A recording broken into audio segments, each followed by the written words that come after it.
If there's going to be a debate, who is the better player between LeBron James and Michael Jordan, the question I have to redirect or rephrase it to be, which player would you prefer to see or prefer to play with, or which player you prefer to start a franchise with? Or if you're starting up a franchise with either or the two, I'm going with LeBron James over Michael Jordan. Why? Because you can't get a team out of Michael Jordan. You could get an individual player out of Michael Jordan, but you can't get a team. Now, you're gonna have to with Michael Jordan. It's gonna be hard to develop a roster around Michael Jordan. Here's the case in point. With LeBron James, he doesn't need to shoot the ball. He needs someone to pass the ball to. Michael Jordan needs to shoot the ball because he's reluctant to pass the ball. He passed the ball out of necessity, not because of the fact that he desires to.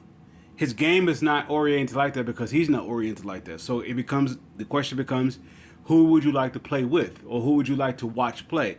If you're going to watch somebody play, yeah, you're going to watch Michael Jordan because he's going to do something as an individual that if he were involved into a team, he wouldn't be able to do. So it's going to show him as an individual is going to showcase him as an individual. This is why you would need a lot of selfish, I guess, teammates around him. Michael Jordan doesn't win without Scottie Pippen because Michael Jordan has to be selfish and Scottie Pippen has to be unselfish.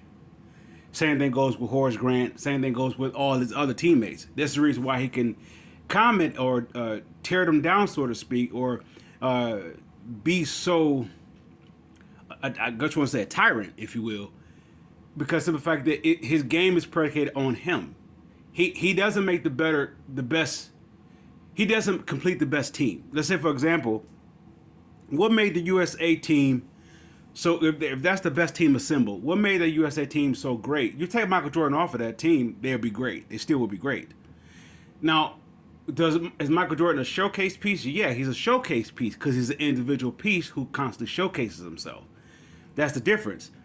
Yet he's not a great teammate. So he's not a guy that I will build off first with because he doesn't complete everybody.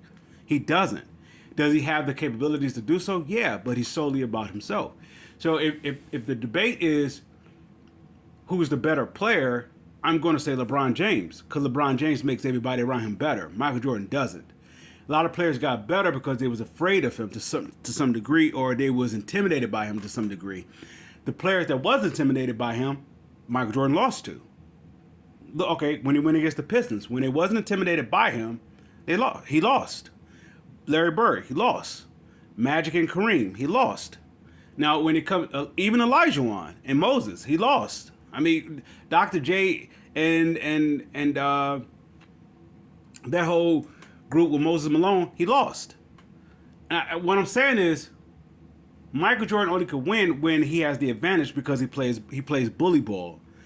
And I put that in the self saying, if I were to change the subject slightly off to another player, Michael Jordan put me in the mind of Shaquille O'Neal. They're both not great, but yet through their highlights or the individual accolades, they are great. Shaquille O'Neal is not a top 5 center in my book. You give me Bill Russell ahead of him, you give me Kareem ahead of him, you give me Wilt Chamberlain ahead of him, you give me Olajuwon ahead of him, and you give me Moses Malone ahead of him. Why? Because those 5 players are teammate players. Shaquille O'Neal is not. Shaquille O'Neal is solely about himself. If the opposing team is not intimidated by Shaquille O'Neal, or if he can't bully the opposing center around, he doesn't win. How he couldn't bully Ben Wallace, even though Ben Wallace is like this significantly smaller than he is in every frame, but Ben Wallace wasn't scared of him, so he couldn't win. The only time that Shaquille O'Neal can win is when he can intimidate or bully the opposing guy. Dikembe Mutombo, he can bully him. Rick Smits, he could bully him. Who they had? Who was it? Jason Collins in New York, he could bully him. Any guy he can bully, he can win. But if there's a guy he can't bully, he does not win. This is the reason why he couldn't win in Orlando. He couldn't bully Michael Jordan. Michael Jordan could bully him. So he left. He went west because he can bully ball over there. All right, he destroyed Alonzo Mourning. He couldn't bully Patrick Ewing, but Patrick Ewing was on the decline, so he won. What am I saying about this? I Shaquille O'Neal is great for as an individual player. Now switch on to another subject. If I had to pick between Kobe Bryant and Michael Jordan, who I'm going to pick? I'm going to pick Kobe Bryant because Kobe Bryant is a better player. What I mean by that is he makes his teammates better. Kobe Bryant is not like Michael Jordan. Kobe Bryant had to make his teammates better. Michael Jordan didn't. Michael Jordan had to get teammates that was willing to be second to him. This is why he can degrade them the way that he has. So I say all that to say this: starting all over. If I'm starting a five, my best five, Jordan doesn't make my top five. He does not make my top five because he doesn't make anybody better. Does he has the tangible? Does he have the talent? Does he have the ability to? Yeah, he does, but he doesn't. Does he? Did he make Scottie Pippen better? No, Scottie Pippen made him better. All the work that Michael. Okay, it comes down to this. They say if Michael Jordan doesn't score the ball, so Chicago doesn't win. That means they're a bad team. Or if Michael Jordan scores all the ball, but Scottie Pippen doesn't play the defense the way he plays, they don't win. So somebody could say they need each other. I wouldn't say that. I would say that they need this. Michael Jordan cannot beat LeBron James because Michael Jordan would have to be Michael Jordan and Scottie Pippen at the same time. He's not that type of player.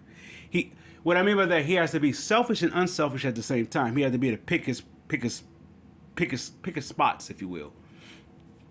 LeBron James is just that type of guy. He always defers to his teammates.